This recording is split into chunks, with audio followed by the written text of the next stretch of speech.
بسم اللہ الرحمن الرحیم۔ السلام علیکم ورحمۃ اللہ وبرکاتہ۔ سورہ رحمان حسن عبارت اور حسن طرز کے لحاظ سے قرآن پاک کی زینت ہے۔ اس سورت کی تلاوت میں ایسا اثر ہے کہ سننے والے پر رقت طاری ہوتی ہے، کیونکہ تفسیر ابن کثیر میں لکھا ہے یہ سورت اپنے حسن عبارت اور عمدہ طرز ادائیگی میں دلہن کی طرح آراستہ اور مزین ہے۔ جب حضور نبی کریم صلی اللہ علیہ وآلہ وسلم نے صحابہ کرام کے سامنے اس سورت کی تلاوت کی تو خاموش رہے۔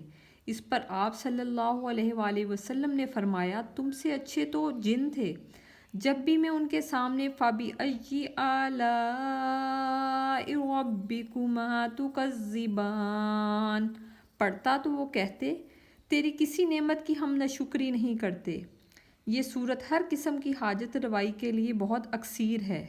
اگر کسی کے گھر میں موذی جانور رہتے ہوں، یعنی سانپ، کن کھجورے، بچھو وغیرہ، تو اس سورت کو 7 روز تک روزانہ 7 مرتبہ پڑھ کر پانی پر دم کر کے گھر کی دیواروں پر چھڑکے، انشاءاللہ موذی جانور وہاں سے ختم ہو جائیں گے۔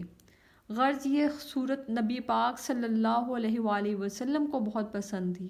اللہ پاک ہمیں عمل کی توفیق دے۔ جزاک اللہ الخیر۔